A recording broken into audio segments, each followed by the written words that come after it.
Hi, it's Kyle Stahl with Stahl Agronomy, and coming to you again from my office as we kind of still continue with mosquito Armageddon this year. Sprayed my lawn last night trying to get rid of these things, but even around here it's just been a nightmare just in town. So just want to talk about a few things we're kind of seeing in the field right now. One of the things right now is standability. Walking a few fields and just kind of driving around, we're starting to see some of the tops blow over. We had some heavy winds on Friday, and Friday was just a kind of a nightmare of a day. Friday morning we had heavy winds kind of come through.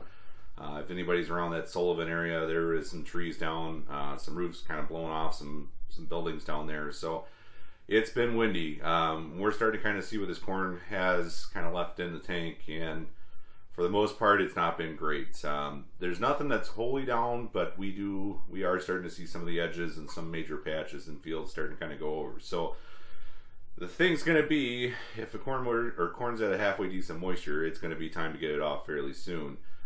We did look at some of our corn on probably Wednesday and Thursday, and we were in that 23 to 30%. It really depends on the field, how fast it dried down, how bad tar spot kind of came in late. So a lot of our corn is still fairly high moisture, but you know, the way the weather forecast looks, I would give it probably a half a point a day worth of drying right now when we're in the 60s. So theoretically we could be at 20% moisture here, and probably by the end of the week in a few fields. So it's going to be worth kind of watching. You definitely want to be walking fields right now, looking at that and standability. The next thing is going to be high moisture corn. I got a lot of guys trying to wrap up silage, and that's been getting drier and drier. At the same point, we're going to have some high moisture corn that's going to be pretty dang dry this year. Last year we had that warm September and we were in the low 20s by the end of the month, and this year I don't think there's going to be anything that bad, but we're going to probably be in that 25-26% range in a lot of these early planted fields. So you're definitely going to want to be doing high moisture as soon as it's feasible. You know, right now field conditions aren't great. I've had a few guys trying to do some stuff in fields and it's been a nightmare. So it's just something to kind of watch. Any fields that got tar spots, or even some of the great leaf spot we had significantly come in late, are going to be drier than the rest. We had one hybrid in one field side by side with another DeKalb hybrid, and one of them has better stay green, and it was about 5 to 6% moisture higher than the stuff that had tar spot and gray leaf spot early. So it's going to be one of those, if you have a field that's brown, you're definitely going to want to check the moisture on it, because it's going to be probably pretty low pretty quick. The next thing is tillage at this point. I had a few people kind of ask about it. As we're getting fields off, tillage right now would be probably one of the worst things you could be working on or doing. The easy test to kind of know if tillage is feasible is to dig down 4 or 5 inches, or realistically you want to be the depth of your tillage. So if you're doing deep tillage, you want to be about a foot down, but it's pretty easy just to do 4 or 5 inches. Take a ball of soil, you know, squeeze it in your fist, drop it from about shoulder length, and if it falls apart, tillage is good to go. If it stays in one big lump and goes thud, then basically tillage is not advisable. So at this point, the top's not even drying off, so I would wait on tillage as long as we possibly can here. Try to get some soil dry out.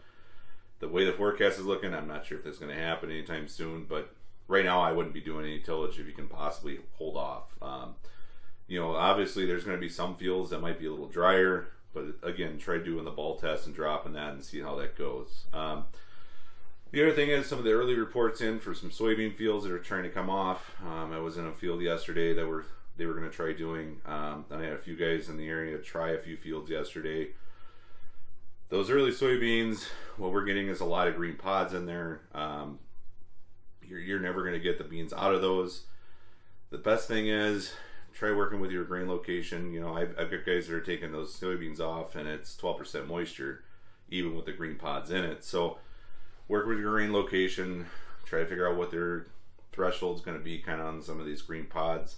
Some might be a little bit more tolerant than others, but we're definitely going to have some green pods early. We've got a lot of areas and fields that were waterlogged, or just, I don't know, even you get to the south, there might have been drought stress in some of the hills. So we're going to have some soybean plants that aren't going to mature normally like they would. If we wait another 2-3 weeks, or there's going to be green pods going to churn, I think unless we get a frost or something, I highly doubt it. So at this point, it's kind of worth talking to your grain location. Just go out and take a test, see what you get.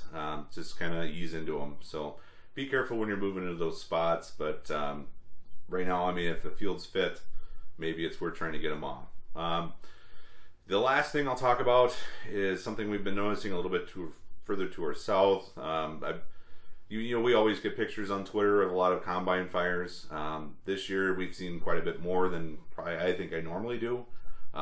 When we look at the corn crop and kind of what's going on in cornfields right now, there's been a lot of videos of guys going out and combining corn in southern Michigan, northern Indiana, northern Illinois, where the corn is basically just disintegrating as soon as that corn head hits it. I mean, there's stalks just flying and pieces of leaves flying everywhere. So we're going to have a fairly high risk probably of combine fires this year. You're going to get a lot of residue in the air, residue kind of landing wherever, small pieces of residue.